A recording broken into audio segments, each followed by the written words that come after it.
प्रदीप, यहां से शुरू करते हैं कि युद्ध में आप नहीं जाना चाह रहे या पाकिस्तान पे कड़ा एक्शन नहीं ले पा रहे, इसलिए ध्यान भटकाने के लिए आपने ये फैसला लिया है। बहुत सारे लोग ये कह रहे हैं, पहले इस पर जवाब दे दीजिए। पाकिस्तान के आतंक के आकाओं को मुंहतोड़ जवाब मिलेगा। कांग्रेस पार्टी के नेता सिद्धरमैया से लेकर बीके हरिप्रसाद से लेकर उनके जम्मू कश्मीर के कांग्रेस चीफ और तमाम ये लोग जो पाकिस्तान की बैटिंग कर रहे हैं, अभी तक कांग्रेस पार्टी ने इनको सस्पेंड नहीं किया है, वो भी उतने ही घबराए हुए हैं जितने पाकिस्तान के आका घबराए हुए हैं। तो जो लोग पहले भी प्रूफ मांग रहे थे और अभी भी इतनी घबराहट है, वो घबराए ना, इतना बड़ा जवाब मिलेगा कि आने वाली 7 पुश्तियां आतंक की याद रखेगी। ठीक है, अब क्या होता है, मैं आ जाता हूँ। मैं सवाल पूछूं? पूछिए, आपका हक है, पूछिए। तो मेरा सवाल ये, हृदय परिवर्तन कैसे हो गया? चलिए मानक जी, होता क्या है, कैसे हो गया? आप तो हिंदुओं की पार्टी है, आप कहते थे विपक्ष जो है हिंदुओं को बांटना चाहता है, जातियों में बांटना चाहता है, अब आप ही करा रहे हैं जाति गणना। मानक जी, होता क्या है कि जब सुरेंद्र भाई इतना ज्यादा जोश में आदमी ना होश खो देता है और तथ्यों को खो देता है, तो उन्होंने अपने पूरे वक्तव्य में आज आधा पर्सनल मुझ पे कहा, पर कोई बात नहीं, जब मैं तथ्य रखना चालू करूंगा तो एक के बाद वो एक एक्सपोज होते जाएंगे। 18 सितंबर 2024 को, ये मैं नहीं बोल रहा हूं, इंडियन एक्सप्रेस का एडिटोरियल का न्यूज रिपोर्ट है, आदरणीय गृह मंत्री अमित शाह जी ने एक प्रेस कॉन्फ्रेंस करी थी जिसमें एक पत्रकार ने उनसे सवाल पूछा था जातीय जनगणना का क्या होगा। ये मेरा नहीं, 18 सितंबर उन्होंने बोला कि बहुत सून जो है वो अनाउंस किया जाएगा, वेट करो अनाउंसमेंट के लिए।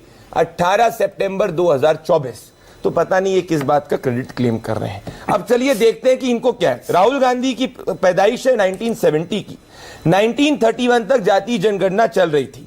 1941 से 2011 के बीच में इन लोग ने ओबीसी समाज को कभी भी इसमें इंक्लूड नहीं किया। 2010 में मनमोहन सिंह जी प्रधानमंत्री थे, उन्होंने कहा भाई जातीय जनगणना होनी चाहिए। कांग्रेस पार्टी ने नहीं करवाया सर्वे और एसएससी नाम का एक चीज कराई, कास्ट एन्यूमरेशन नहीं कराया, जिसमें 4,890 करोड़ रुपए खर्च किए गए और 8 करोड़ गलतियां पाई गई। अभी तेलंगाना में इन्होंने राहुल गांधी की विजन को इंप्लीमेंट करने का प्रयास करा और तेलंगाना के अंदर ओबीसी समाज के लोग उससे बाहर पाए गए। कर्नाटका में इन्होंने राहुल गांधी की विजन को इंप्लीमेंट करने का प्रयास किया और वहां उनके खुद के मंत्री कह रहे हैं कि यह गलत हुआ 10 साल के बाद में।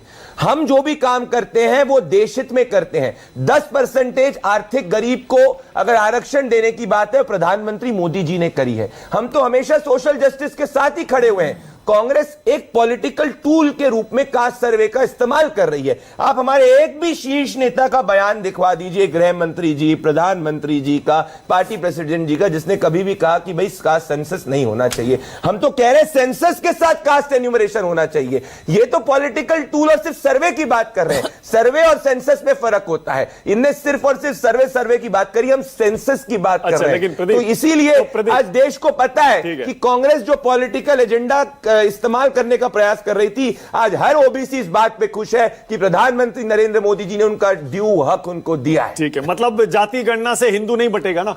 सोशल इंक्लूजन से हिंदू नहीं बटता। हिंदू तब बटता है जब कांग्रेस पार्टी हिंदू आतंकवाद जैसे शब्दों का प्रयोग करती है, जब वो कम्युनल वायलेंस बिल लाती है जिसमें वो कहती है कि भैया हिंदू ही है वो एक दंगे का पीड़ित होगा। नहीं, आप डिस्ट्रैक्ट कर रहे हैं, दूसरी तरफ ले जा रहे हैं। नहीं, आप दूसरी तरफ। मैं आज तथ्य रख रहा हूं, जैसे आपने तथ्य रखा। सुरेंद्र राजपूत अब गूगल पे चेक कर रहे हैं, कोई वीडियो निकाल लूं मैं, कोई विकिपीडिया पे, रुकिए, कोई बात नहीं सुरेंद्र जी, कोई बात नहीं। जितना आपको पर्सनल को गाली देनी दो, देश का गरीब हमारे साथ था, रुकिए तो और रहेगा। अरे मैं बता रहा हूं कैसे। वो हिंदू आतंकवाद की बात नहीं है। सबसे पहले जब भी दलित, ओबीसी, पिछड़ा, इसकी बात होती थी, पीडीए की बात होती थी, मनोज सिंह काका बैठे हैं, तब आप यही कहते थे ना, ये हिंदुओं को बांटना चाहते हैं, मुसलमानों को एकजुट करते हैं, हिंदुओं को बांटना चाहते हैं। तो अब जाति जनगणना से कास्ट डोमिनेशन और कास्ट रिप्रेजेंटेशन, हम तो एक स्कीम का एडिक्वेट बेनिफिट हर गरीब तक पहुंचाना चाहते हैं। अब मनोज काका मान लो कल को सरकारी स्कीम के फायदे के लिए पाया गया, वो तो गरीब नहीं है,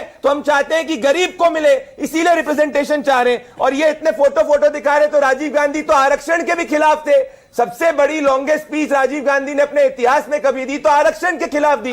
ओबीसी को कॉन्स्टिट्यूशन स्टेटस नहीं दी दिया। मैं आपको थोड़ा सा पानी पिलाना चाहता हूं, आप पानी पी लीजिए। आप सामने हंसेंगे, पर जब कैमरा हटेगा तो आपको भी पता है कि आज देश के सामने आप एक्सपोज हो चुके हैं। एक दो शायरी भी मार लीजिएगा अपने दिल को और अपने गम को छुपाने के लिए। थोड़ा पानी मैं आपको ऑफर करता हूं। सुरेंद्र राजपूत बोलिए।